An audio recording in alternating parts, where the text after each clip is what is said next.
കർണാടകയിലെ ദക്ഷിണ കന്നഡ ജില്ലയിൽ പച്ചപ്പാൽ പുതച്ച പശ്ചിമഘട്ട മലനിരകളുടെ പശ്ചാത്തലത്തിൽ ഒരു ഭീമൻ ഒറ്റപ്പാറയ്ക്ക് മുകളിൽ വസിക്കുന്ന ഭഗവാനാണ് ശ്രീ കരിഞ്ചേശ്വരൻ. വെറുമൊരു തീർത്ഥാടനത്തിനപ്പുറം സാഹസികതയും ചരിത്രവും ഐതിഹ്യങ്ങളും ഒത്തുചേരുന്ന ഒരനുഭവമാണ് ഈ ക്ഷേത്രത്തിലേക്കുള്ള യാത്ര. ഈ മലനിരകൾക്ക് ഓരോ യുഗത്തിലും ഓരോ കഥകൾ പറയാനുണ്ട്. ദ്വാപരയുഗത്തിൽ പാണ്ഡവർ തങ്ങളുടെ വനവാസകാലത്ത് ഇവിടെ താമസിച്ചിരുന്നതായി വിശ്വസിക്കപ്പെടുന്നു. ഭീമന്റെ കരുത്തിന്റെ അടയാളങ്ങൾ ഇന്നും ഈ പാറകളിൽ ദൃശ്യമാണ്. തന്റെ ഗദ കൊണ്ട് ഭീമൻ നിലത്തടിച്ചപ്പോൾ രൂപപ്പെട്ടതാണ് ഗദാതീർത്ഥം എന്നാണ് ഐതിഹ്യം. കൂടാതെ ഭീമന്റെ മുട്ടുകാൽ അമർന്നുണ്ടായ ജാനുതീർത്ഥവും പെരുവിരൽ അമർന്നുണ്ടായ അങ്കുഷ്ടതീർത്ഥവും ഇവിടുത്തെ വറ്റാത്ത അത്ഭുതങ്ങളാണ്. അർജുനൻ പാശുപാസ്ത്രത്തിനായി തപസ്സു ചെയ്തതും കിരാതമൂർത്തിയായി വന്ന ശിവനുമായി യുദ്ധം ചെയ്തതും ഈ മലമുകളിലാണെന്ന് പുരാണങ്ങൾ സാക്ഷ്യപ്പെടുത്തുന്നു.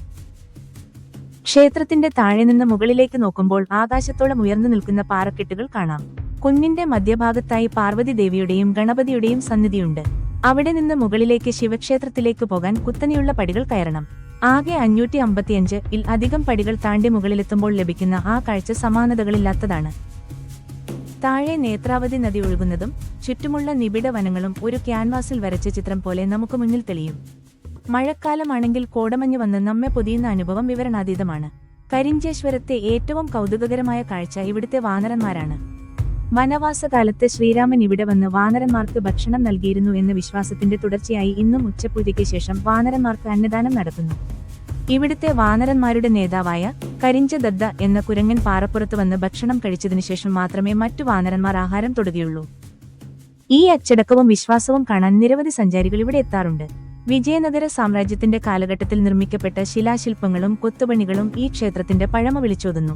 പാർവതി ക്ഷേത്രത്തിൽ നിന്ന് ശിവക്ഷേത്രത്തിലേക്കുള്ള യാത്രക്കിടയിലുള്ള ഭീമാകാരമായ കൽവാതിൽ, ഉക്കടത ബാഗിലു അക്കാലത്തെ വാസ്തുവിദ്യയുടെ വിസ്മയമാണ്. പണ്ട് കാലത്ത് രാജാക്കന്മാർ യുദ്ധസമയത്ത് ഈ മലമുകളിലെ ക്ഷേത്രത്തെ ഒരു കോട്ടയായും നിരീക്ഷണ കേന്ദ്രമായും ഉപയോഗിച്ചിരുന്നു എന്ന് പറയപ്പെടുന്നു. മംഗലാപുരത്ത് നിന്ന് ഏകദേശം 38 കിലോമീറ്റർ ദൂരമുണ്ട് ഈ ക്ഷേത്രത്തിലേക്ക്. പുലർച്ചെ 5:30 ക്ഷേത്രം തുറക്കുമെങ്കിലും പ്രകൃതിഭംഗി ആസ്വദിക്കാൻ ആഗ്രഹിക്കുന്നവർക്ക് രാവിലെ 8 മണിക്കും 10 മണിക്കും ഇടയിലുള്ള സമയം അനുയോജ്യമാണ്. വസ്ത്രധാരണത്തിൽ മിതത്വം പാലിക്കേണ്ടതുണ്ട്. പടികൾ കയറാനുള്ളതുകൊണ്ട് ആരോഗ്യ പ്രശ്നങ്ങളുള്ളവർ ശ്രദ്ധിക്കണം.